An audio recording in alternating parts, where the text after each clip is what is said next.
Welcome to the Heimerdinger Champion Spotlight, presented by Riot Games. Heimerdinger, the revered inventor, is one of the most unique champions in League of Legends. Assuming you rely on your H28G evolution turrets, you'll have an interesting map control metagame. Successful execution is extremely rewarding and can result in some really amazing moves. I use standard offensive-minded masteries and runes. Magic penetration, mana regeneration per level, flat cooldown reduction, and the always popular flat health quintessences. My masteries are 9-0-21, rushing the magic penetration mastery in offense, and taking standard utility masteries, regeneration, cooldown reduction, and improved ghost and flash.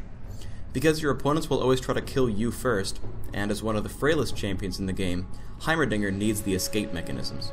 This is why you take Ghost and Flash, and also why you want to buy Zhonya's Ring as soon as possible. I start out with Amplifying Tome and a health potion. The ability power will help your turrets get killing blows on minions, and it turns into Cage's lucky pick. Always place your turrets behind the friendly melee minions. This placement will help keep them safe against champions like Ezreal. You want to be sure to help your turrets get the last hit on minions.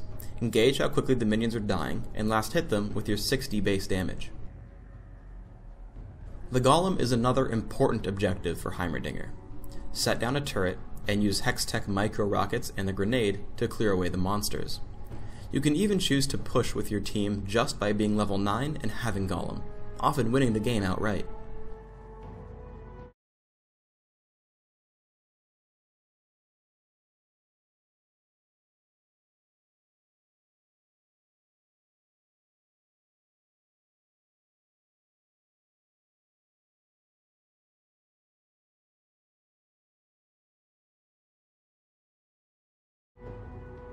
Also, Heimerdinger can solo the dragon.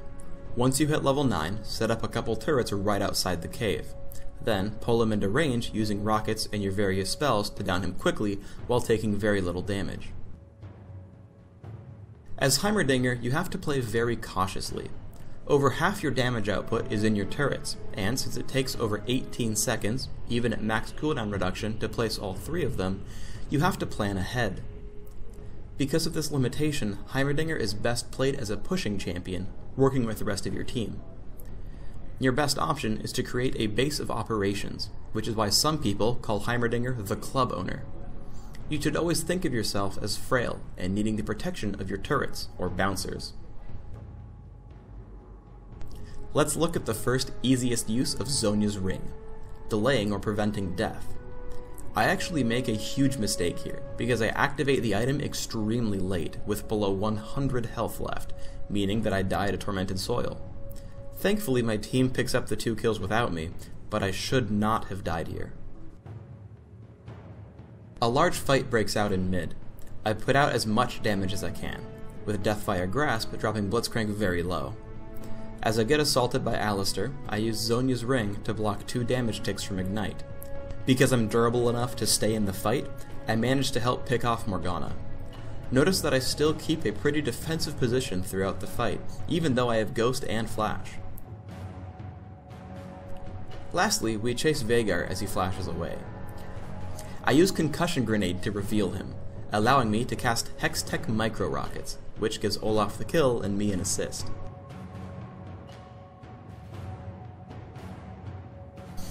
I head top to gank Morgana and Blitzcrank.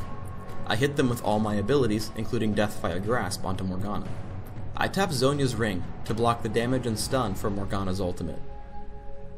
As she gets away, I flash to get into range and kill her with a turret. But I should have cast before the grenade as well, so casting it early was a huge mistake. If she had cast Black Shield earlier, I wouldn't have gotten the kill, as Heimerdinger's turrets deal magic damage. The fight winds down a bit, and Ezreal's forced to retreat past my turrets. Additionally, because they've revealed his location, Malphite hits him with unstoppable force. Then I'm also able to cast Upgrade, to slow Alistar as he walks by. It is always worthwhile to lay down turrets and get out safely, because you never know when your turrets will get kills for you. As we fight in their base, I see Alistar is available to kill. Because you can't always rely on your turrets or rockets to hit the targets you want, you need to learn how to lead your enemies with Concussion Grenade. Here, I expect him to walk towards the fountain. As it turns out, I've also led him enough to still hit after he flashes. One last tip on Concussion Grenade. If you know you'll be safe, you can walk right up to your target, making it a very easy shot to land on Ezreal.